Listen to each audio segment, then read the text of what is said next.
MBBS BDS counselling பற்றின update வந்து நம்ம சேனலில் ரெகுலராக கொடுத்துட்ருக்கோம். இப்போ இருக்கக்கூடிய லேட்டஸ்ட்டான அப்டேட் நம்ம தமிழ்நாட்டில் வேக்கன்சி வந்து எந்த நேரத்தில் வேணாலும் நம்மளுடைய டிஎன் மெடிக்கல் செலெக்ஷன் வெப்சைட்டில் வெளியாகலாம்.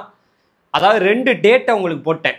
நிறைய பேர் வந்து ஆல் இந்தியா கோட்டாலையும் கலந்துக்கிட்டு இருந்திருப்பீங்க. சில பேர் நான் ஆல் இந்தியா கோட்டாவுக்கே போகல சார், தமிழ்நாடோட 3rd ரவுண்டுக்கு தான் நான் வெயிட் பண்ணுறேன் அப்படின்னு இருக்கலாம். ஸோ தமிழ்நாட்டோட சாய்ஸ் ஃபில்லிங் ரிஜிஸ்ட்ரேஷன் வந்து பார்த்தீங்கன்னா 12ஆம் தேதி அக்டோபர் 12ஆம் தேதி ஈவினிங் 5 மணி வரைக்கும் பண்ணிக்கலாம்.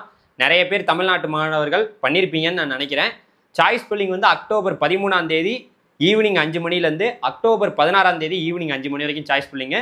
ரிசல்ட் வந்து நம்ம தமிழ்நாட்டுக்கு அக்டோபர் 18ஆம் தேதியும், காலேஜ் அந்த ரிசல்ட்டில் யார் யாருக்கெல்லாம் சீட்டு கிடைக்குதோ அவங்க அக்டோபர் 27ஆம் தேதி ஈவினிங் 5 மணிக்குள்ளே காலேஜில் போய் ரிப்போர்ட் பண்ணணும். சரி சார், என்ன சார் ஆல் இந்தியா கோட்டாவுக்கு ரிசல்ட் எப்போ சார் வரும்? அங்கே வந்து பார்த்தீங்கன்னா சாய்ஸ் ஃபில்லிங் வந்து பார்த்தீங்கன்னா எக்ஸ்டெண்ட் பண்ணிட்டாங்க. அக்டோபர் 13ஆம் தேதி நைட்டு 11:59 வரைக்கும் சாய்ஸ் ஃபில்லிங் பண்ணிக்கலாம்னு சொல்லியிருக்காங்க ஆல் இந்தியா கோட்டாவில். ரிசல்ட் தேதி தெரியல. முன்னாடி வந்து அக்டோபர் 11ஆம் தேதின்னு சொன்னாங்க. அப்பப்போ தான் மாற்றிக்கிட்டே இருக்காங்களே மெடிக்கல் கவுன்சிலிங் கமிட்டி, டேட்டை மாற்றிக்கிட்டே இருக்கனால ரிசல்ட் தெரியல, காலேஜ் போய் ரிப்போர்ட் பண்ணுற டேட்டு தெரியல. கண்டிப்பாக நமக்கு ஒரு நியூ ஷெடியூல் வந்து பார்த்தீங்கன்னா MCC தரப்பில் கொடுப்பாங்க, பொறுத்துருங்க. சார் தமிழ்நாட்டு டேட்டில் ஏதாவது மாற்றம் வருமா சார்? ஒன்றும் வராது, பொறுத்திருந்து பார்க்கலாம். இதுதான் இப்போதைக்கு நான் இன்றைக்கி வந்து பார்த்தீங்கன்னா வீடியோ எடுக்கிறது அக்டோபர் 11ஆம் தேதி ஒரு மதியானம் ஒரு 1 மணிக்கு எடுத்துகிட்டு இருக்கேன். இதில் மாற்றம் வந்தால் தெரிஞ்சுக்கணுன்னா நம்ம சேனலில் நீங்கள் உடனுக்குடன் பார்த்துட்டே இருக்கணும். ஸோ உங்கள் எல்லாருக்குமே ஒரு கேள்வி வரும், சார் தமிழ்நாட்டில் எப்படி சார் வேக்கன்சி வரப்போகுது, வேக்கன்சி எப்போ சார் கொடுப்பாங்கன்னு கேட்டிங்கன்னா, தமிழ்நாட்டில் அக்டோபர் 13ஆம் தேதி ஈவினிங் 5 மணிலேருந்து சாய்ஸ் ஃபில்லிங்கு. நமக்கு நாளைக்கோ இல்லை நாளைக்கு கண்டிப்பாக பெரும்பாலும் எந்த செகண்டில் வேணாலும் நமக்கு வேக்கன்சி வரலாம். அதனால தான் நான் சொல்கிறேன், வெப்சைட்டில் பார்த்துக்கிட்டே இருங்க, வேக்கன்சி லிஸ்ட்டு நமக்கு கொடுப்பாங்க. அதே போல் கிளியர் வேக்கன்சியும் வரும், விர்ச்சுவல் வேக்கன்சியும் வரும். அதாவது இந்த 3rd ரவுண்டில் எனக்கு இது வரைக்கும் சீட்டே கிடைக்கல சார், MBBS BDS சீட்டே கிடைக்கல அப்படின்னு நினைக்கக்கூடிய மாணவர்கள் எல்லாருமே வந்து பார்த்தீங்கன்னா சாய்ஸ் ஃபில்லிங் பண்ணுறதுக்கு வருவாங்க. அதே சேம் டைம் நான் ஒரு காலேஜ் ஜாயின் பண்ணிட்டேன், எனக்கு வந்து பார்த்தீங்கன்னா இப்போ வேறு காலேஜ் வந்து பார்த்தீங்கன்னா நான் போகணும்னு நினைக்கிறேன், இப்போ கிடச்சிருக்க காலேஜில் நான் படிச்சுட்டு இருக்கேன் ஸ்டூடெண்ட்டாக, இப்போ வேறு காலேஜ் நான் மாறணும்னு நினைக்கக்கூடிய ஸ்டூடெண்ட்ஸ் வந்து அந்த வேக்கன்சியை பார்த்துட்டு உங்களுக்கு தேவையான சாய்ஸை மட்டும் நீங்கள் எங்கே மாற போகிறீங்களோ அந்த காலேஜை மட்டும் போடலாம். இப்போ உதாரணத்துக்கு ஏதோ ஒரு கவர்மெண்ட் மெடிக்கல் காலேஜில் உங்களுக்கு MBBS சீட்டு கிடச்சிருக்கும், அங்கேருந்து வேறு மாதிரி மாறுற மாதிரி இருப்பீங்க. கவர்மெண்ட் கோட்டாவில் கிடச்சவங்க கவர்மெண்ட் காலேஜுக்கு மாறுற மாதிரி இருப்பாங்க, ப்ரைவேட்லேருந்து கவர்மெண்ட் காலேஜெலாம் சாய்ஸில் வச்சு பார்ப்பீங்க. அதே போல் மேனேஜ்மெண்ட் கோட்டாவில் கிடச்சவங்க கவர்மெண்ட் கோட்டாவுக்கு மாறலாமான்னு பார்ப்பீங்க. இந்த மாதிரி சேஞ்சஸ் பண்ணுறதுக்கான ஆப்ஷன் வந்து இங்கே இருக்குது, ஓகேவா? அதை ஒழுங்காக ரீஅலாட்மெண்ட் காலேஜ்லேருந்து காலேஜ் மாற போகிறவங்க ஒழுங்காக சாய்ஸ் ஃபில்லிங் பண்ணணும். ஏன்னா இது ஃபைனல் ரவுண்டு, இங்கே எந்த சீட் அலாட் ஆகுதோ அதுதான் ஃபைனல். வேக்கன்சி வந்த உடனே நான் பேசுகிறேன், ஏன்னா நிறைய பேர் வந்து நம்ம நியூஸ் ஆர்டிக்கல்லாம் பார்க்குறோம், அங்கே வந்து 50 சீட்டு வந்து உயரப்போகுது, ஒரு காலேஜ் உள்ளே வரப்போகுது, இப்படியெல்லாம் சொல்லிட்டு இருக்காங்க. உண்மையான தகவல் என்னென்னா, நம்மளுடைய சென்ட் பீட்டர்ஸ் காலேஜில் ஒரு 100 சீட்டு MBBS சீட்டு வர்ற மாதிரி இருந்துச்சு. அது கண்டிப்பாக வரும், இந்த ரவுண்டில் வரும்னு நம்ம நம்புகிறோம். சேம் டைம் வந்து சுவாமி விவேகானந்தாவில் ஒரு 50 சீட்டு வந்து MBBS சீட்டு வரணும். இது இல்லாமல் ஒரு காலேஜ் புதுசாக வருதுன்னு சொல்கிறாங்க, பட் அது நம்ம அஃபீஷியலாக பார்த்துட்டு சொல்லணும், சும்மா ஏனோ தானோன்னு சொல்லிடக்கூடாது. அஃபீஷியலாக வேக்கன்சி வரட்டும், எந்த செகண்டில் வேணாலும் வரலாம். ஏன்னா அக்டோபர் 13ஆம் தேதி ஈவினிங் 5 மணிலேருந்து சாய்ஸ் ஃபில்லிங் நீங்கள் பண்ண போகிறீங்க, அதனால் நமக்கு வரலாம்.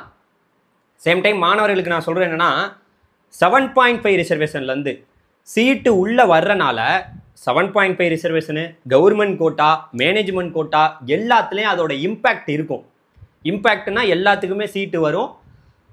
கட் ஆஃப் வந்து தமிழ்நாட்டில் மறுபடியும் சொல்லிடுறேன், மேனேஜ்மெண்ட் கோட்டாவில் 420 மார்க் வரைக்கும் தான் சீட்டு கிடச்சிச்சு MBBSக்கு. அது இன்னும் எவ்வளவுக்கு குறைய போகுது, 400 மார்க் வரைக்கும் கிடைக்க போதா, இல்லை இன்னும் இறங்கி வரப்போதா?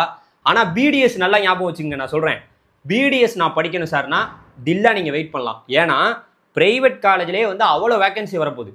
ஏன்னா நிறைய மாணவர்கள் வந்து BDS வந்து இப்போ ஜாயின் பண்ணவங்க MBBS சீட்லாம் ஆட் ஆகுதாமே, அப்போ நமக்கு வாய்ப்பு இருக்குன்னு நினைக்கிறாங்க. சில பேருக்கு அலாட் ஆகி போகலாம். ஸோ நல்லா ஒன்று புரிஞ்சுங்க, BDSோட வேக்கன்சி பயங்கரமாக வந்து பார்த்தீங்கன்னா 3rd ரவுண்டில் வரப்போகுது, நம்பிக்கையாக இருக்கலாம். BDS வந்து பயங்கரமாக வந்து கட் ஆஃபில் வந்து அந்த மார்க் வந்து ரொம்பவே டிகிரிஸ் ஆக போகுதுன்னு நான் வந்து உறுதியாக சொல்லுவேன். பொறுத்திருந்து பார்க்கலாம் எதாக இருந்தாலும். அதனால் மாணவர்கள் இப்போ இருக்கக்கூடிய லேட்டஸ்ட்டான நியூஸ் இதுதான். ஆல் இந்தியா கோட்டாவோட ரிசல்ட் தேதிகள் விரைவில் நமக்கு கொடுப்பாங்க, அதுக்கும் காலேஜ் ஜாயின் பண்ணுறதுக்கான டேட்டும் கொடுப்பாங்க. ஆனால் நீங்கள் கவனமாக தெரிஞ்சுக்க வேண்டியது, அங்கே ஆல் இந்தியா கோட்டாவில் ரிசல்ட் வந்த பிறகு தான் தமிழ்நாட்டுக்கான ரிசல்ட் நமக்கு இப்போ அக்டோபர் 18ன்னு சொல்லியிருக்காங்க. அங்கே சாய்ஸ் ஃபில்லிங் எப்போ முடியுது? ஆல் இந்தியா கோட்டாவில் அக்டோபர் 13ஆம் தேதி நைட்டு 12 மணி வரைக்கும் சாய்ஸ் ஃபில்லிங் பண்ணிக்கலாம். அப்போ அக்டோபர் 18ஆம் தேதிக்குள்ளே நமக்கு ஆல் இந்தியா கோட்டாவோட ரிசல்ட்டை கொடுத்துருவாங்க. ஏன்னா அங்கே ஒரு சீட்டு மாணவர்களுக்கு அங்கே கிடைக்கும். கிடைச்ச உடனே இங்கே தமிழ்நாட்டில் ஒருவேளை அவங்க இப்போ 1வது ரவுண்டு 2வது ரவுண்டில் ஒரு காலேஜ் ஜாயின் பண்ணியிருக்கலாம். இங்கே உள்ள சீட்டை அவங்க ரிசைன் பண்ணிக்கலாம். தமிழ்நாட்டில் உள்ள சீட்டையும் அவங்களுக்கு ரிசைன் பண்ணுறதுக்கான டேட்டுமே வந்து நமக்கு வந்து கொடுக்கப்பட்டிருக்கு. ஒரு பிரச்சனையும் இல்லை. ரிசைனிங் டேட் வந்து பார்த்தீங்கன்னா அக்டோபர் 12ஆம் தேதி வரைக்கும் தானே சார் முன்னாடி கொடுத்துருந்தாங்க. அப்போ நம்ம என்ன சார் பண்ணுறது? இப்போ ஆல் இந்தியா கோட்டாவில் எனக்கு 3rd ரவுண்டில் ஒரு சீட்டு கிடச்சிருச்சு.